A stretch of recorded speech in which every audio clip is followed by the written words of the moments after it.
જો એકવાર આ રીતે તમે કંકોડાનું શાક બનાવી લીધું તો ઘરમાં જે નહીં ખાતા હોય એ બધા આ કંકોડાનું ખાશે અને સહેજે કડવું પણ નહીં લાગે. તો એકવાર આ રીતે ચોક્કસથી ટ્રાય કરજો તો ઘરમાં બધા આંગળા ચાટતા રહી જશે. એટલું ટેસ્ટી શાક બનીને રેડી થઈ ગયું છે. હાય ફ્રેન્ડ્સ, આજે હું શેર કરીશ તમારી સાથે કંકોડા બનાવવાની રેસીપી. તો અહીં આગળ આપણે કંકોડા લઈ લીધા છે 500. તો અહીંયા 500 કંકોડા લઈને આ રીતે કટ કરી લીધા છે. લાંબી સ્લાઇસમાં તમે ગોલમાં પણ કટ કરી શકો છો.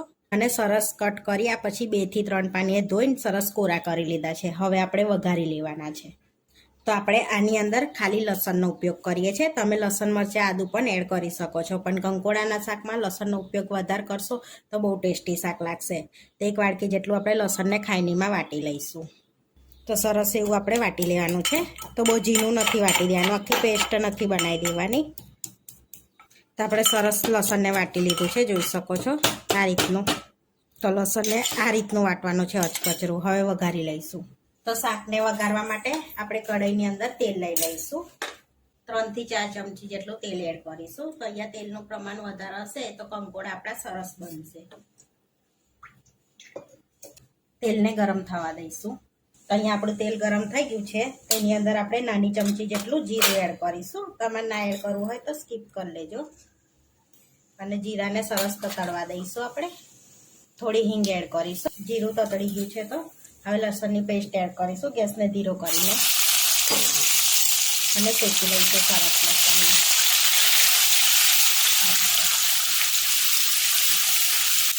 આપણે સરસ લસણ શેકાઈ ગયું છે. કંકોડા એડ કરી દઈશું અંદર. હવે મિક્સ કરી દઈશું પહેલાં આપણે સરસ આ રીતે. હવે એડ કરીશું થોડું મીઠું અને હળદર. તો થોડી હળદર એડ કરીશું અને મીઠું થોડુંક એડ કરીશું. પછી શેકાયા પછી શાક ઓસાઈ જાય છે, થોડુંક થઈ જાય છે તો મીઠું વધારે લાગે છે તો મીઠું થોડુંક એડ કરીશું સ્વાદ પ્રમાણે. હવે બધું મિક્સ કરી દઈશું આપણે સરસ એવું આ રીતે. તો આ કંકોડા ચોમાસામાં આવે છે તો ખાવાની તો મજા પડી જાય છે આપણાને. હવે બધું મિક્સ કરી દીધું છે તો ગેસને ધીરો રાખીને આપણે ઢાંકી દઈશું એને સરસ એવું આ રીતે. તો તમે ડીશ ઢાંકીને ઉપર પાણી પણ ઢાંકી શકો છો, પણ આપણે એવું નથી કરતા, એમને એમ કરીએ છીએ. 5 મિનિટ થઈ ગયા છે તો જોઈ લઈશું આપણે. તો આ શાકને ચડતા વાર નથી લાગતી, ફટાફટ થઈ જાય છે. ફરી મિક્સ કરીને હવે ખુલ્લું જ આપણે એને શેકાવા દઈશું.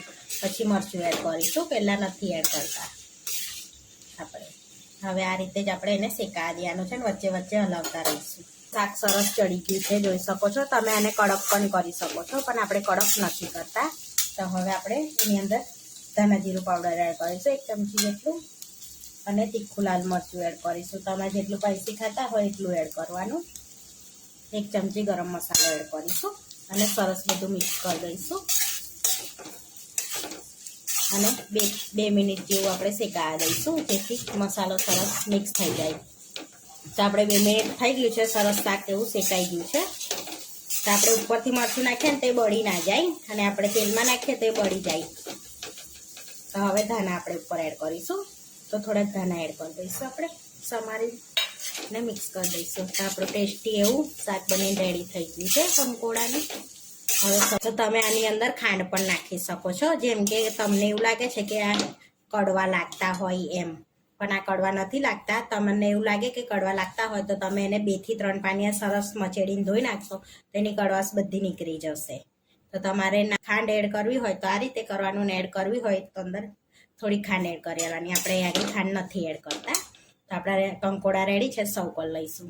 તો અહીંયા પ્લેટ લઈ લીધી છે, એમાં કંકોડા લઈ લઈશું. તો એકદમ ટેસ્ટી આપણું કંકોડાનું શાક રેડી થઈ ગયું છે બનીને સરસ એવું. તો તમે આ શાકને રોટલી યા રોટલા જોડે પણ ખાઈ શકો છો, એટલું ટેસ્ટી લાગે છે. મકાઈના રોટલા હોય, કોઈ પણ રોટલા જોડે ખાશો ને તો બહુ જ ટેસ્ટી લાગશે આ શાક.